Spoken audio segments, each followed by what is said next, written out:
All right, parents, this is part 3 for our newbies that are coming to Bloomz, but this is also a really great video for everybody that already has Bloomz and they're like, holy moly, I get so many notifications. Now, there's a fine balance between getting notifications and being over notified. And trust me, I know that.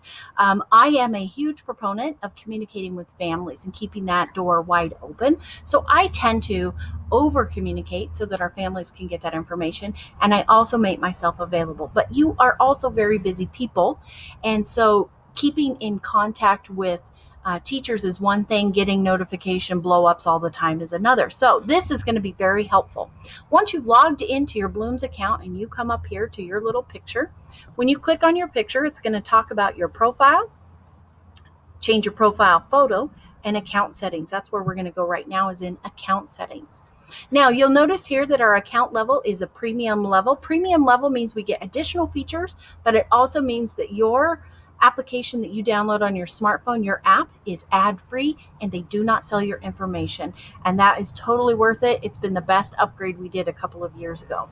Now, let's go through each one of these very quickly. In the calendar settings, one of the cool things that we have right here is we actually share our Hubbard calendar with all of you. So every parent event that we have, you can come to Bloomz, check on that, and see it.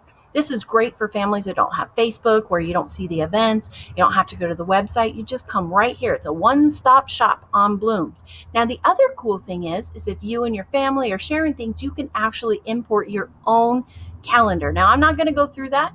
You can do it, but I wanted to let you know it is actually possible to overlay your own calendar onto the Bloomz calendar so that you can see everything at a glance. All right, so the next setting on here, if we go back, is notifications. Now, this is really important. I encourage my teachers to turn on quiet hours, and that means that they're not getting up at 9 o'clock and getting a notification.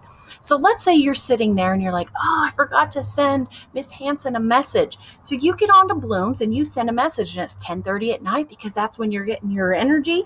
If you send that and she has her quiet hours, you're going to get a little message on there that says, Miss Hanson's quiet hours are during this time. She will, when that is up, she will get that message. It's a really great feature. You can also set quiet hours for you. So let's say I'm the one that's working really late and I decide to send out a message. You can actually set your quiet hours so that you don't hear that. And this is where you would actually do that. You'd click it on and set it up. All right, the next thing on here is, do you want to get notifications via email, or do you want to get push notifications? All right, so let's talk about the difference.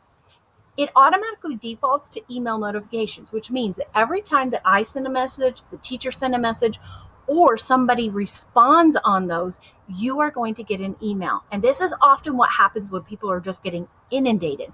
Now, I really like being updated by email because you can actually see it without opening up your app. Now, as things get a little bit busier, like at the start of the year is going to be heavy, you're going to find that you may want to adjust that. Now, a push notification works a little bit differently. Okay, that means that it's going to alert you no matter what. Now, you have your own settings on the Bloomz app. I'm going to go ahead and pull mine up right here. So if you download it onto your on your phone application, you have its own settings here. Now, one of the things I did is I turned on things like the sound so I can hear it. I turned on notifications that if I got a private message, but I adjusted some other things so that it wouldn't do that all the time. I kind of alternate between the computer and my phone depending on where I'm at. You can also get notifications for posts and announcements, but maybe turn off when people make comments, and that is a game changer. Okay, it defaults to having it on. So you could do email, but maybe you only want to hear when there's original posts, original announcements. Maybe you also want to be notified when the teacher invites you to, let's say we're back into the green by some magic thing and you're being invited to a spring fling party. Okay, you want to be notified. Reminders, responses, comments to those events, and then in addition, any missed messages. The other thing that you can do down here is you can get updates when a new member joins. So I encourage you to definitely go through here. Don't turn everything off. All right. We want to make sure that we are actually going back and forth. But this is a place that can really make your life a little better. Bloomz more manageable and not so annoying. If you have any questions, shoot me a private Bloomz message or email hubbard@cunaschools.org. Thank you, families.